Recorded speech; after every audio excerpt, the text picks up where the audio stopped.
My name's John Harris. I'm a farmer's son and chartered accountant from Northamptonshire. And to date, we've written the following books. Rudolf Hess, The British Conspiracy, GEMA published in 1992.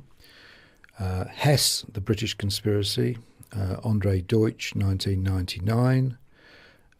Rudolf Hess, The British Illusion of Peace, GEMA 2010. Rudolf Hess, A New Technical Analysis of the Flight, History Press 2014. And our last tome is Rudolf Hess, Treachery and Deception, GEMA Publishing 2016. Some people might be forgiven for thinking you're obsessed. They'd probably be quite right. That having been said, it's been a terrific hobby for the last 25 years. We've been to places we'd never go otherwise. My kids often complain of seeing too much German concrete in various locations. That's been their upbringing. But above all else, it's been fun, and we've learnt a lot in the process. So why Hess, anyway? What first got you interested in... I mean, the basics are that he was Hitler's deputy through the beginning of the Second World War. He'd been his friend through the 1930s in the Nazi Party. But he mysteriously got into an aeroplane in May, was it, 1941? May the 10th. And flew to Scotland, hoping to make a peace treaty. Now, have I got that bit right? You have. That's absolutely right.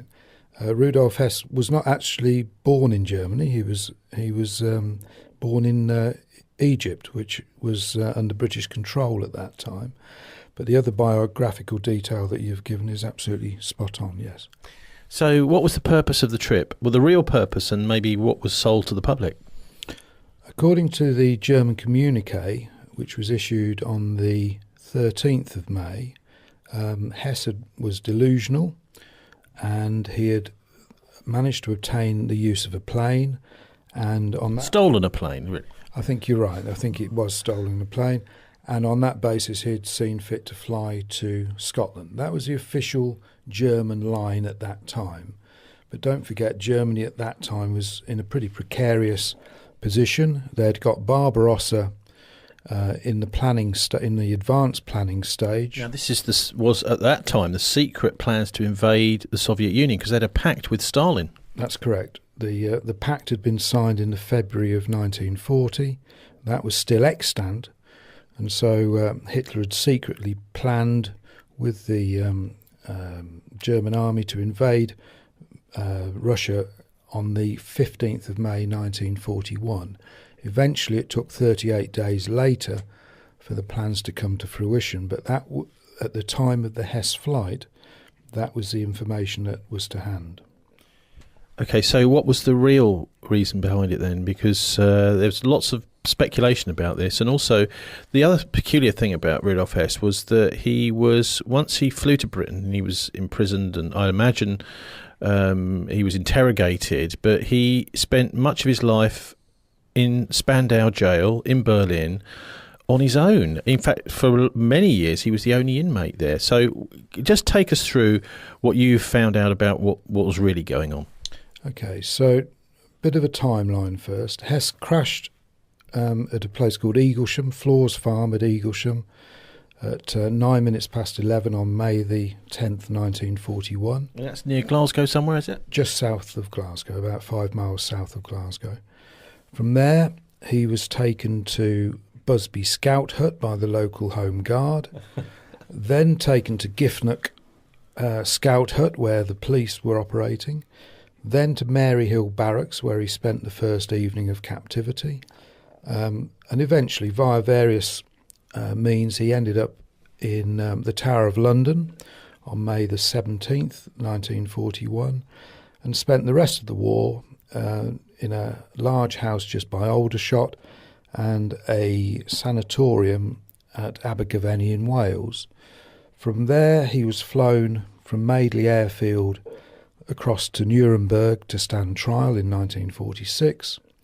And then in the following July of 47, he was one of 7 inmates at Spandau prison in Berlin. After 1966, when the last other occupant was released, he became a sole occupant for the next 21 years when he died in August 87. So that's the timeline.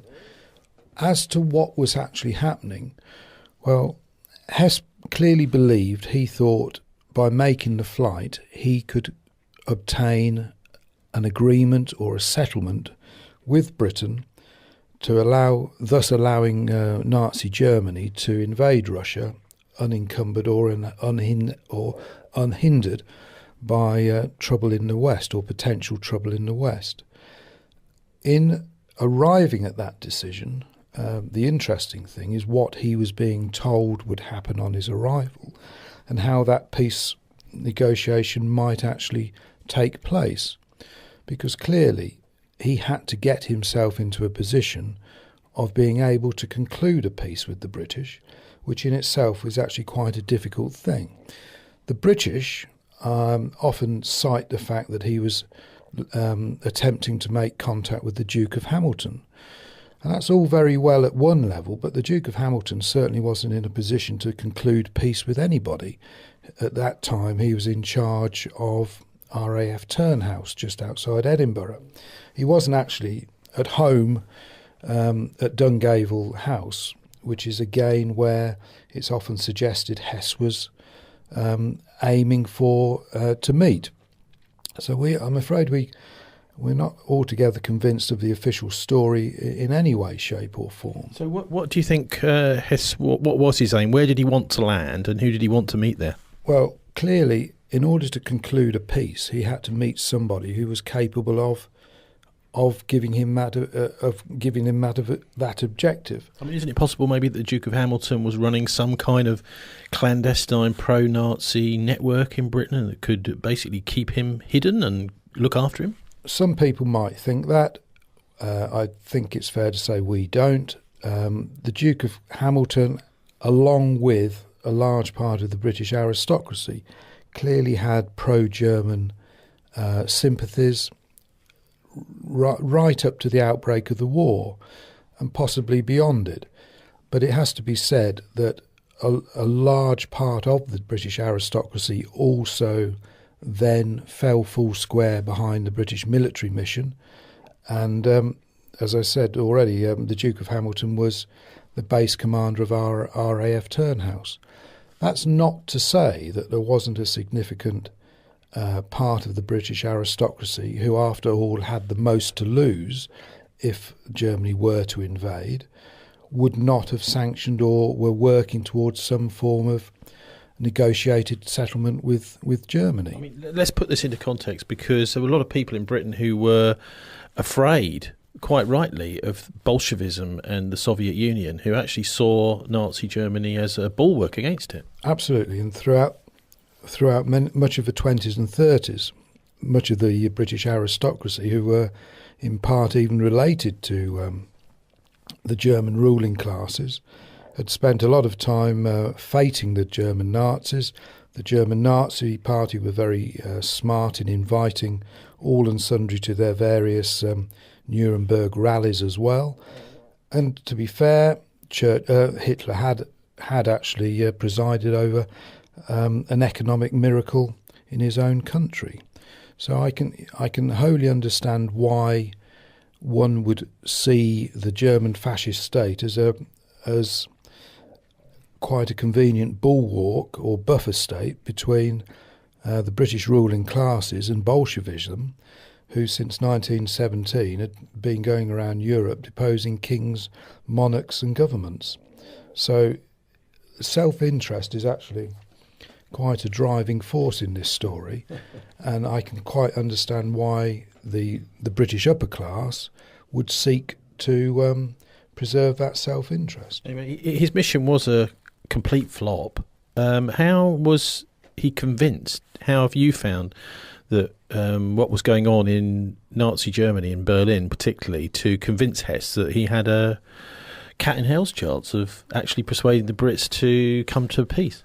Well, what we have discovered is that throughout the early stages of the war, because we see the Hess flight as very much the turning point of World War II, in that up until May 41, there had been umpteen, and I repeat, umpteen peace negotiations or peace feelers, mainly coming from the German side towards the British, all of which had been rebutted. After the Hess flight, which was essentially the most serious and the final peace negotiation, World War II became a fight to the end. After that, there was no other peace negotiation of any serious nature between Germany and Britain. So that's the importance of the Hess flight. And what we've discovered is that certainly the British were also in communication with the Germans, Hess in particular, enticing him to fly, luring him to fly, with the prospect of a peace were he to do so. And that's what we've been exploring in quite a lot of detail. What evidence have you that this was some kind of entrapment by the British? This isn't Harris and Wilbourn speculation. There is a very clear paper trail in the Public Records Office that's been there since 1947. There's a paper trail between Hess to his diplomat Albrecht Haushofer, who was then communicating via, bizarrely, a 74-year-old lady who resided in Cambridge, who was Who was she? She was Mary Violet Roberts. She was a widow of Herbert Ainsley Roberts, who set up the Cambridge Careers Appointment Board. That was his role. She was a friend of the Haushofers pre-war. They'd been friends since before the First World War. And she was just a convenient conduit to pass a letter to, in that anticipation that she would then pass the same letter to the Duke of Hamilton. Unfortunately, that never took place because the British censors intercepted that letter, and on the 1st of November 1940, they duly distributed the letter to MI6, MI5 and the newly formed SOE. So in other words, in late 1940, the British Secret Service yet again discovered that the German hierarchy were trying to instigate peace negotiations to the higher levels of British society. And it's our belief that they then played on that knowledge and utilised that knowledge, furthered that knowledge, and enticed and lured Hess to fly over some 6 months later. Why did the British want him here? Well, there's two answers for that. First of all, they saw the enticement and entrapment of Hess as a means of buying time. So jaw is better than war. And whilst one was talking peace, it was less likely that Germany would see the need to invade. Or secondly, and possibly more controversially, Hess saw his flight as the means of instigating a coup against the incumbent Churchillian government, with a view to then replacing Churchill with a more pliant politician who would make peace as a matter of principle. Now, you must have explored this second possibility, that there may have been a coup plot going on in Britain too, in parallel with Hess. Have you come to any conclusions? Have you found any evidence for that? We have, but in order for a coup attempt to take place, there has to be clear lines of communication. So we researched the position of a duke, because the British position has always been that Hess was going to meet with the Duke of Hamilton. I've said already the Duke of Hamilton couldn't make peace with anybody. It was way beyond his powers. But what a duke does have under constitutional government is the right of access to the monarch. And the monarch has reserved powers to appoint ministers, including the Prime Minister. I think Queen Victoria appointed her Prime Minister Melbourne in, I think, 1834, using reserved powers. So one scenario that you could imagine would be Hess would fly, meet the Duke of Hamilton.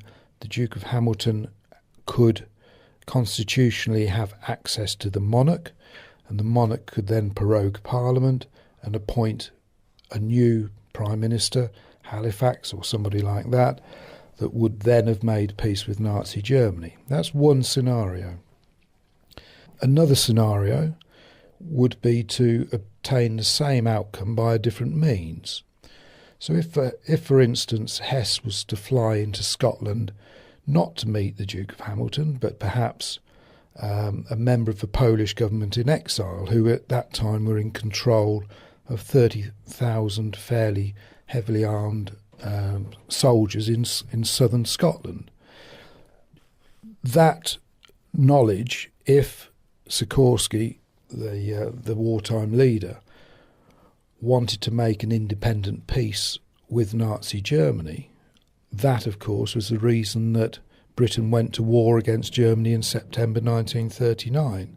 So it almost removes the justification for the outbreak of war. So was Sikorsky circling around anywhere nearby?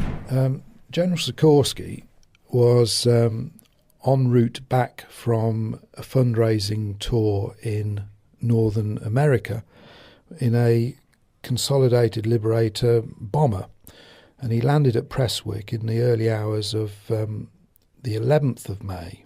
That was the Sunday after Hess had crashed at 11 minutes past 9 the previous evening. That could be a complete coincidence, but what I think is worthy of mention is the fact that the Liberator bomber was one of the most dangerous aircraft at that time. It had only just recently been released. When Sikorsky had gone out to the States in March 1941, he'd gone on a destroyer, a slow, tried and tested and relatively safe means of transport. To jump on board one of the latest prototypes of quite a difficult plane to fly indicates to us that he was in a hell of a rush to get back. It certainly wasn't a preferred means of transport. There were Catalinas and other flying boats that were providing a similar service from Bermuda, for example. So to jump on a plane and land no more than 15 miles away from where Hess had crashed the previous evening does beg the question if a Sikorsky-Hess meeting was actually the intended negotiation that was to take place in Glasgow that evening. Now, just put yourself in Rudolf Hess's shoes in Berlin for a minute.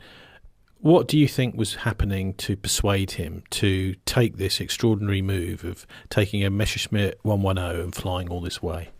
Well, first of all, it had to be deniable. So if it all went wrong, it could be denied. And so Hitler, as he did, could turn around and say that the chap had just gone mad. The danger being that Stalin sat in the Kremlin might think, are the British and the Nazi Party negotiating? If so, why? Answer: is it in preparation for a Anglo-Nazi invasion of Soviet Russia? That might sound very outlandish, but it's actually what the Ambassador Maysky thought may well have taken place after the Hess flight. So the Soviets were certainly spooked by the Hess flight, probably quite correctly so. So is there anything else, if you were Rudolf Hess, that would have made you think that this was going to be potentially a runner, this trip to Britain? Well, firstly, what I was being told. So if my so-called English expert, Albrecht Haushofer, was coming back from various meetings he had attended in Geneva, telling Rudolf Hess of the prospect of a Anglo-German peace, that I think would weigh quite heavily on my thinking. Secondly, had I actually got much to lose by doing that? Rudolf Hess was actually a man of action. He'd fought in the First World War, both as a soldier and an airman. He liked flying planes, he liked fast cars. and he had ended up as a bureaucrat, albeit an important bureaucrat, in the Nazi party offices in Munich. So he was very much a man of action, and probably saw his role this as an opportunity to achieve a coup coup. So I think that was another issue. Another issue probably was the fact that he was unsure of the military outcome were Germany to invade Russia. As events turned out, quite properly so. I imagine there were quite a lot of people in Nazi Germany thinking exactly the same. Including Hitler. It's well documented that Hitler was completely unsure of the outcome of the invasion of Russia, but he still took the decision to invade. Why did he do that? Because he was aware of his own mortality. He was becoming an old man. The next generation of the Nazi leadership were starting to flex their muscles. He had got a thought that he was never going to live to an old age. That, of course, proved true as well. And moreover, the intelligence was notoriously bad in Soviet Russia, or the German intelligence, so they weren't sure of what they were going to be up against.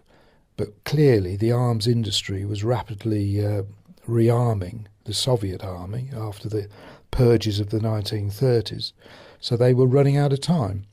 And then on a very practical basis, if you don't invade Soviet Russia in early May and you wait for the rains to come in the August, much of the Ukraine becomes flooded to the extent that it would have precluded military action. But they didn't invade in early May, did they? It was all delayed. And I wonder how crucial you think that was in the final outcome. I think it was a factor. Whether I would say it was actually crucial, I don't know. That's something that I suspect nobody will ever get to know fully. I mean, let's get back to Hess himself and the flight. There was the role of this Finnish ambassador to Nazi Germany as well, who seemed to somehow be involved. Now, I wonder, who was this guy and what was his involvement with it? And was he one of the people that you think maybe persuaded Hess to get into that plane? Definitely. The guy we're talking about is Tancred, who is a Finnish art historian in the main. At the end of the First World War, he played a minor diplomatic role in Great Britain, and he, above all else, was terribly well connected. He knew everybody that should be known, and he was probably, I suspect, in modern parlance, an avid social climber, to the extent that when George V died in 1935, it was him who would then accompany Queen Mary to her annual trips to Yorkshire to visit her daughter thereafter. But what we do know is that Tancred, after the letter of 1940, November, had been intercepted by the British intelligence services, Tancred then embarked on what I consider to be an extraordinary trip to Geneva in Switzerland in January of 1941. That was facilitated by MI6, who gave him a code book and a poison pill, and sent him on his way via Whitchurch to Sintra near Lisbon. Okay, so that's here, Whitchurch in Bristol? Absolutely. Whitchurch in Bristol was the designated airfield to get people back into continental Europe at that time, because it had to go via neutral Portugal. So there were a fleet of ex-KLM DC-3s, and probably the most famous casualty, Tony, was the film star Leslie Howard, who was shot down over the Bay of Biscay, returning back to Whitchurch in 1943. Tancred, he's also connected up with, I suppose, some cynical people might say, a German aristocracy here in Britain. Yes, in part, but we do know that he'd been briefed by MI6 on the way out to to Geneva. So have you got any idea of the sort of conversations he may have had once he got into Germany via Lisbon? And maybe you could just, because I interrupted you, sorry, talk about that complete route. How was the journey from Whitchurch to Berlin? Okay, no, to Geneva. Oh, to Geneva. Right. So from Whitchurch, DC3 to Sintra, railway through neutral Portugal, through Spain, France to Marseille. That's Vichy. So from Vichy, France, up through to Geneva through the Rhone-Saône corridor by railway. Once there, he then met Karl Burckhardt, the head of the International Red Cross, and spoke in open terms about the potential for peace and the terms on which that could be achieved. How do we know that? We know that via the von Hassell Diaries, which were buried in a garden for the duration of the Second World War, dug up in 1947. Ulrich von Hassell, the writer, was long dead. He had been hung by piano wire following the 1944 Stauffenberg plot, but nonetheless those diaries make clear that Britain in January 41 was still open to peace negotiation, though it does tellingly say, though for not much longer. So that was, whether that was the truth or whether it was a means of providing the illusion of a peace settlement that in reality was never going to exist, remains for the listener to discern. I'm hinting at this German presence within the British aristocracy. Do you think there's anything to be noted from that at all? Well, in part, yes. Self-interest, and self-interest is a great motivator, whether you're the King, the Queen, the Duke of Buccleuch, the Duke of Northumberland, or whoever. Those with much to lose probably have the most to fear. But Borenius is interesting on another level as well, in that he was a Finn by birth, though had lived in the UK since 1909.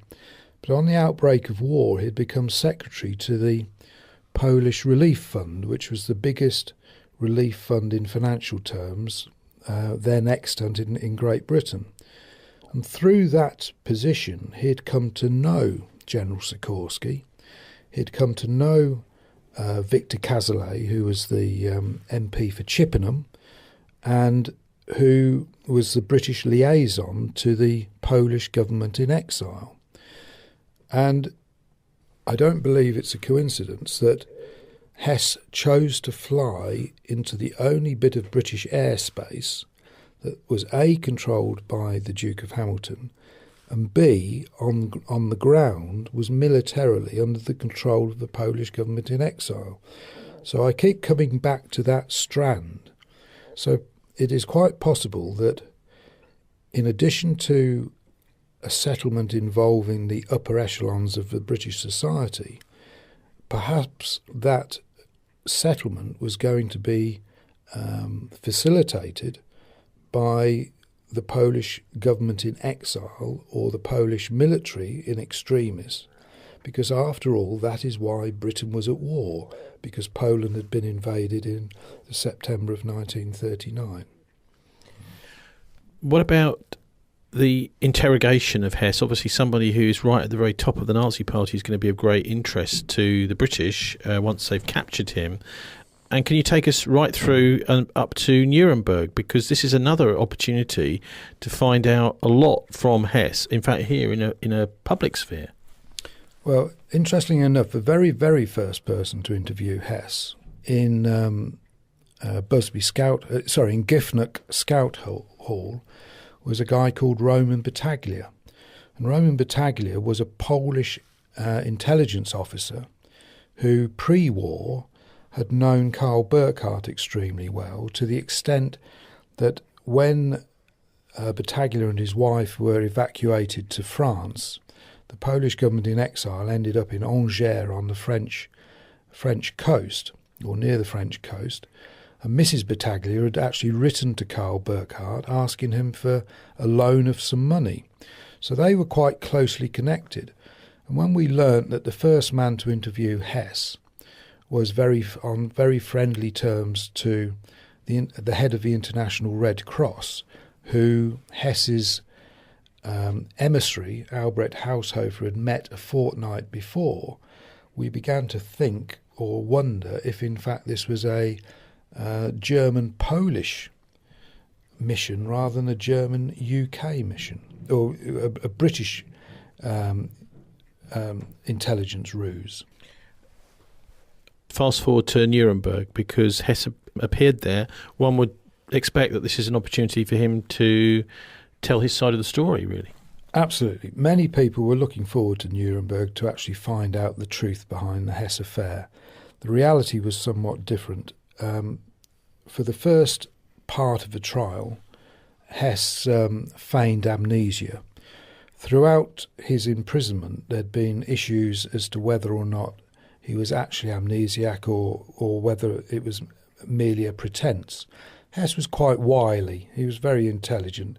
And if questioning got too close to a subject he didn't want to particularly answer, he'd either say, I can't remember, or my amnesia is coming back to the fore.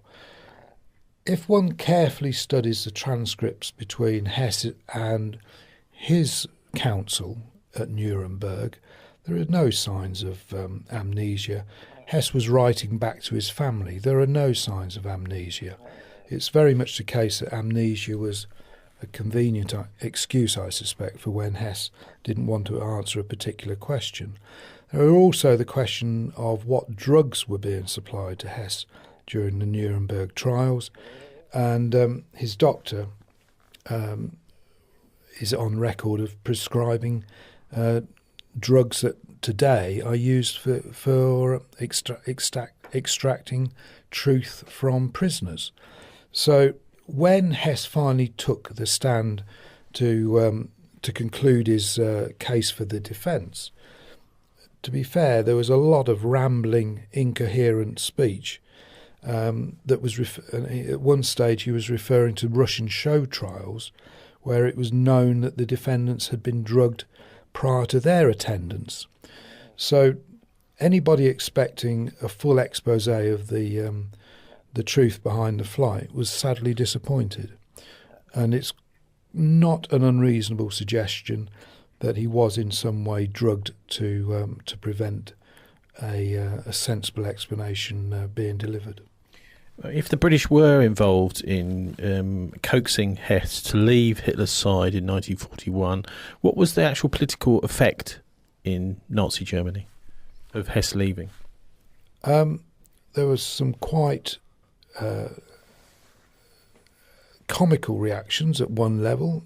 I mean, to be fair, most Germans at that time were just trying to survive. I mean, really within the Nazi Party itself, because he had an absolutely key role, I mean, as chairman, in doing things like promotions and this kind of thing. Who is going to be, for example, Hitler's successor? Very good. The obvious answer to that is that once Hess had flown the nest, as it were, the first thing that Hitler did was, A, round up all occultists and astrologers, though whether that was for more for show than reason, I've yet to fully understand. Well, why did he do that? Well, because there was a theory prevalent or extant at the time that Hess had somehow had his astrological predictions manipulated to entice him to fly to Britain. I think that's rather far-fetched, but I do believe, or I'm prepared to believe, that Hess had learned that May the 10th was supposedly a good day in astrological terms to fly. And certainly from a navigational point of view it was, because there were 6 planets on that precise date had all aligned, so to make westward navigation particularly easy from a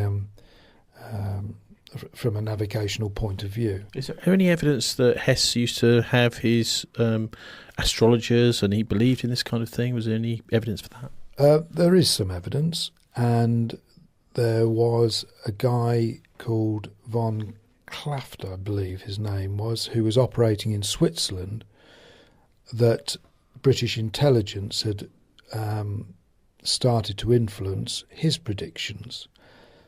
Whether or not that on its own would have been sufficient to make Hess fly, I very much doubt. But it could always be part of the process. Going back to what else happened, though, Hess was party chairman prior to his flight, and that position was never replicated subsequently. But a slightly different position was created, and Martin Bormann stepped up into that role. Bormann should not be confused as a Hess identical replacement. They were two different characters. Hess had got far more personal knowledge of Adolf Hitler than Bormann. They'd gone back, they'd been imprisoned in Landsberg prison in the 1920s for 18 months together. Hess was far more confident in his relationship with Hitler than probably most other leaders of the Nazi Party. For instance, Hess was the only one of the major Nazi Party leaders that felt confident enough not to have a house built at Berchtesgaden. So the Berghof was surrounded by similar houses occupied by Nazi leaders, Goering, Bormann, all had houses there. Hess didn't. Hess lived 100 miles away in Munich because he was confident of his relationship with his leader.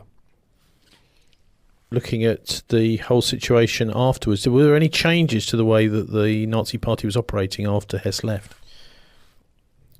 Certainly the military were in the ascendancy as far as how Hitler was spending his time. I think most of 1942 and 43, Hitler was spent in the Wolfschanze in eastern Prussia. His political role or his state role or party role was certainly somewhat of a sideshow. He was at that time head of the German military in its entirety.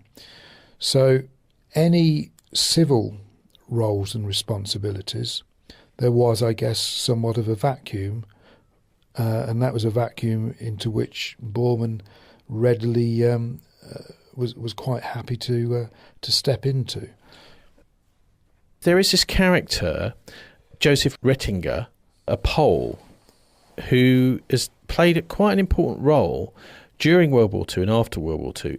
In the Second World War, he was the aide to General Sikorski, who was the Polish leader in exile, but he played quite an important role after the war too. And could you just explain what, if any, connection there is with Rudolf Hess? Sure. Joseph Rettinger is a fascinating character. A Polish intellectual who ended up as political advisor to Sikorski throughout the early stages of World War II. He was with Sikorski on his fundraising mission in America in March to May 1941, and he was the arch federalist. So the Polish position in 1941 was that they were at war with Germany, but Sikorski and Rettinger were actively considering what the post-war Europe might look like. And Rettinger was the arch-federalist. He later became a founder member of the Bilderberg Group, its first secretary. He also was a founder member of the Council of the Economic Community. So, in other words, a founder member of the EU, or a major driver behind that. And his position in May 41 was that he very much saw a Polish-Czech federation in the east of Europe running alongside a federation of Holland, Belgium, Luxembourg, France in the west of Europe as a counter against expansionist policies of a post-war Germany, whatever they may or may not be. And it's fascinating that that's what the Poles were trying to achieve politically in May 41. And I think in this interview the Polish side of the equation has been quite a dominant theme. And clearly it could all be a massive coincidence and that it's nothing to do with the Poles. But I actually think it's quite a clever way of Rudolf Hess achieving a peace negotiation by using the Polish government in exile as a lever. If I were a Pole sat somewhere in a wet tent in lowland Scotland hearing about atrocities and murders and executions in my homeland, and then some chap flew in a plane promising that might end and that we could all go home, I think that's quite a powerful lure and a powerful message. We'll possibly never know. The peace document that Hess brought with him certainly, we believe, included the restoration of some form of Poland. And in fact, Germany actually did that themselves. They stole the eastern part of Poland. The western part of Poland went to Russia. And what was in the middle was called the General Government right the way through the Second World War. And it could well be that is the secret behind the Hess affair. It was actually an appeal to Poland rather than the British aristocracy, as a lot of people have thought alternatively. Hence the importance of Rettinger. Also, what about the end of Hess's life in Spandau? This happened literally just months before the fall of the Berlin Wall. And, you could look at that and say, well, that was very convenient that he died when he did, because this was the end of East Germany, effectively, the beginning of the coming together of Germany. And it would have been maybe inconvenient if Hess was still around at that time for people to think about, but he didn't. He died just before. Now, maybe you could just say what you found out about the way he died and whether it really was suicide. Okay. He was a very old man, wasn't he? Yeah, he was 94, riddled with arthritis, semi-blind, and we're led to believe that he managed to hang himself from a height of 18 inches using a electric flex from a window latch. It's all pretty unlikely. The real problem I have with the suicide is that why then? He'd gone through 94 years of his life. He'd gone through far worse periods than that he was experiencing in 1987.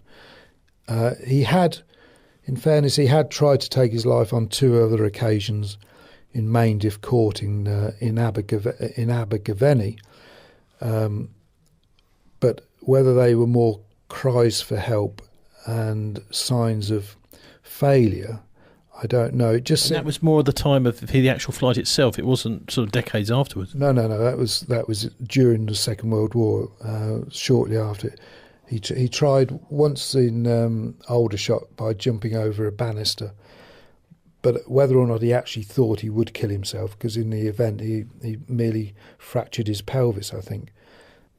The suicide, I agree, looks very odd from the outside. What about friends and family? Because, obviously he still had family. What did they make of his suicide?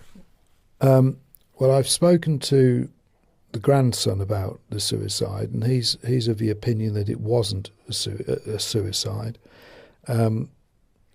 There was also a suicide note that the family have had forensically examined, and have come to the the conclusion to that analysis was that it had been written some years before the event, so it wasn't actually concurrent with the death. But I think looking at the bigger picture, in 1986-87, Russia was beginning to run out of money. Perestroika was very much the rage. And it was becoming more likely that Hess would actually be released. And interestingly enough, the head of the Welsh Assembly, who's just died very recently, at that time, is adamant that it was the Brits that were preventing the release of Hess, not the Russians.